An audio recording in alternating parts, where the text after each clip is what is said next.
If DR is so good, why haven't I heard of it before? Well, direct reimbursement, which also known as DR, is a product that's not marketed by the insurance industry. The majority of brokers in the country recommend and promote and implement plans that come from the insurance industry. So those employers that are using direct reimbursement didn't learn about it from the insurance industry. Therefore, the majority of brokers don't know about it. Therefore, the majority of employers don't know about it. If there is no middleman involved, who manages the dentist fee and the quality of care when that insurer is absent? Well, first of all, it's a misconception that dental insurance plans actually manage anything. It is consumer managed care. Patients spend a fair amount of their own money on their dental care, and therefore, when they have freedom to choose their dentist, they go out and to choose value. Remember, it's the price you pay, the value is what you get, and that makes all the difference to a person who's spending something close to their own money. Direct reimbursement makes that dental plan feel like somebody's money, not other people's money. You know, when you do have this new dollar-based benefit, what features do you put in there to help with the cost control for the employer? How can you keep that thing under control? Well, that's the real secret to how these plans compete with, say, the high discount plans or whatever, is it's all controlled by the plan design.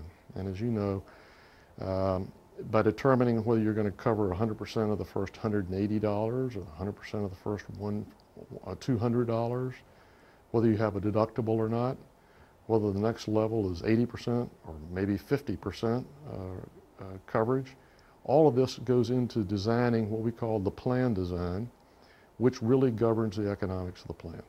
What's been your own experience in working with the actuarial part of predicting dental claims? Well, I've been involved with dollar-based plans for over 20 years.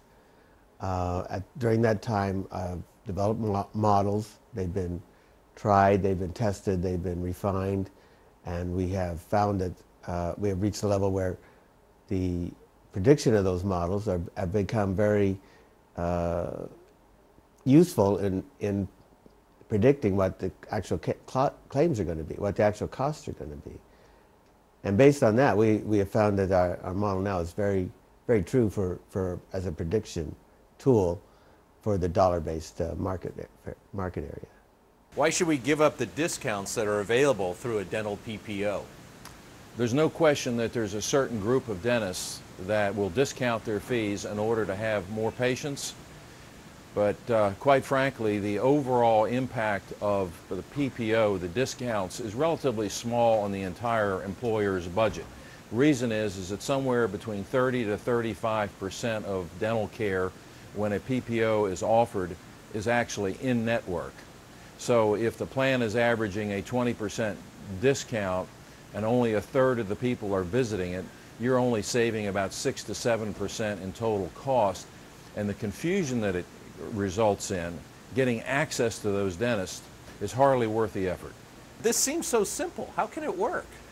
It's the dental plan that says 2 rules equal all the rules. The coinsurance formula that increases the patient's cost as the costs rise, and the annual maximum are the only things you need to predictably control costs for a group. Who's watching over those dentists to make sure they aren't charging too much? It's not something that we see a lot, and frankly, we think with the consumer-directed approach of dental direct reimbursement and direct assignment, it's really not necessary. The patient is the best judge of whether he or she feels she's been treated properly. And if there's a complaint, then we of course receive those complaints and then we act with them, but with the peer review committee. But it's really not something we see very much of. We went to a seminar at the American Dental Association a few years ago, and one of the very largest dental insurers was present. And afterward, I asked the